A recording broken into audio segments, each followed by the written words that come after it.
السلام علیکم ویورز، کیا حال ہیں؟ کیسے ہیں آپ سب؟ میں امید کرتی ہوں آپ سب خیریت سے ہوں گے اور سب ٹھیک ٹھاک ہوں گے۔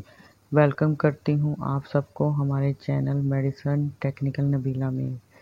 ویورز، آج کی ہماری انفارمیشن سیفکسائم کیپسول 400 ملی گرام کے بارے میں ہوگی۔ Cefixime capsule 200 M G, 400 M G اور سیرپ کی صورت میں دستیاب ہوتے ہیں۔ آج ہم جانیں گے 400 ملی گرام کیپسول کے فائدے، سائیڈ ایفیکٹ، یوزز اور جانیں گے کہ کیسے اس ٹیبلٹ کا استعمال کرنا ہے۔ تو سب سے پہلے ہم اس کیپسول کی کمپوزیشنز کے بارے میں جانتے ہیں۔ ویورز، کمپوزیشنز اس کے سیفکسائم اور تھائیریٹ ہیں۔ سیفکسائم کیپسول کا جنرل اینٹی بیکٹیریل انفیکشن کے لیے استعمال کیا جاتا ہے اور یہ ایک اینٹی بائیوٹک کیپسول ہے۔ ویورز، ڈیٹیل میں جانے سے پہلے جن ویورز نے ابھی تک ہمارے چینل کو سبسکرائب نہیں کیا تو وہ کر لیں اور ساتھ بیل آئیکن کو بھی پریس کر دیں تاکہ میڈیسن اور ٹیکنیکل کے ریلیٹڈ ویڈیو آپ کو ملتی رہے۔ ویورز، اب تفصیل سے جانتے ہیں کہ اس کیپسول کے فائدے اور جانتے ہیں کہ کن کن مقاصد میں ان کیپسول کا استعمال کر سکتے ہیں۔ ویورز، RTI یعنی ریسپیریٹری ٹریکٹ انفیکشن میں سیفکسائم کیپسول کا استعمال کر سکتے ہیں۔ یہ سانس کی نالی میں انفیکشن کے لیے استعمال ہوتے ہیں، جیسے گلے میں انفیکشن یا پھیپھڑوں میں انفیکشن۔ ان تمام انفیکشنوں کو ریسپیریٹری ٹریکٹ انفیکشنز کہتے ہیں۔ تو ایسے انفیکشنز کے لیے یہ کیپسول استعمال کرنا ہی بہترین اور مفید ہے۔ اور اس کے علاوہ ویورز، جب زکام اور نمونیا شدید ہو جاتا ہے تو اس وقت انفیکشن پیدا ہو جاتا ہے تو اس میں بلغم والی کھانسی ہو جاتی ہے، بخار ہو جاتا ہے، تھکاوٹ رہتی ہے۔ تو ان تمام کے لیے کیریسرف کیپسول استعمال کرنا بہترین ہے اور مفید ہے۔ اور اس کے علاوہ یہ گلے میں ٹونسلز کے لیے بھی استعمال کیے جاتے ہیں، اس کے لیے بھی یہ کیپسول استعمال کرنا بہترین ہے۔ اور اس کے علاوہ اگنوریا انفیکشنز میں بھی استعمال کر سکتے ہیں۔ اگنوریا انفیکشن میں یہ ہوتا ہے کہ میل اور فیمیل کے جنسی اجزاء میں انفیکشن ہو جاتا ہے۔ یہ ایک دوسرے بیکٹیریا کی وجہ سے لگ جاتے ہیں جو جنسی سرگرمیوں کی وجہ سے ایک دوسرے میں منتقل ہو جاتے ہیں۔ اس کے لیے بھی بہترین اور مفید کیپسول ہے۔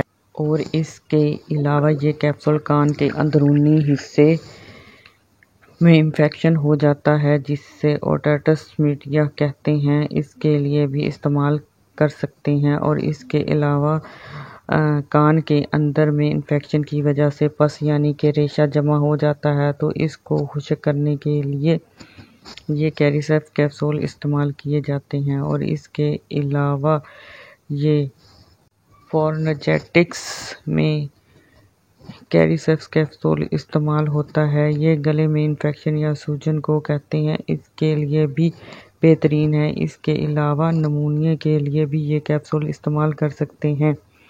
نمونیا میں یہ ہوتا ہے کہ اس پھیپھڑوں میں سوجن ہو جاتی ہے جس کی وجہ سے کھانسی اور بخار ہو جاتا ہے۔ تو ویورز، نمونیا کے لیے بھی یہ کیپسول کیریسرف استعمال کرنا فائدہ مند ہے۔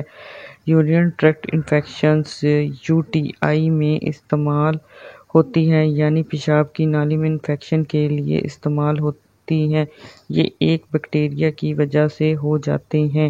یہ ٹائفائڈ بخار کے لیے بھی استعمال کر سکتے ہیں یہ کیریسرف۔ اس کے علاوہ یہ کیپسول مختلف قسم کے اسکن انفیکشن کے لیے استعمال کر سکتے ہیں۔ اور اس کے علاوہ ویورز، اگر سرجری کے بعد زخم ہو جائے اس کے لیے بھی یہ کیپسول استعمال کر سکتے ہیں۔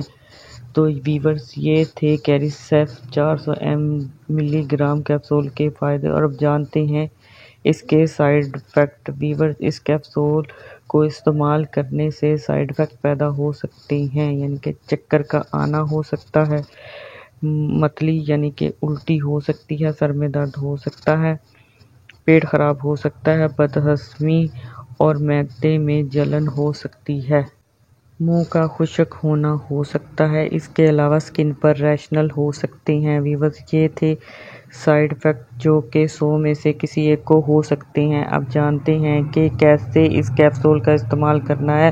ویورز، ایک کیپسول دن میں 1 مرتبہ استعمال کریں اور وہ بھی کھانا کھانے کے بعد 5 سے 7 دن تک استعمال کریں۔ یہ تھے استعمالات، اور اب جانتے ہیں کنٹرانڈیکیشنز جن کے لیے یہ کیپسول استعمال کرنا منع ہے۔ شدید دست میں یہ کیپسول منع ہے۔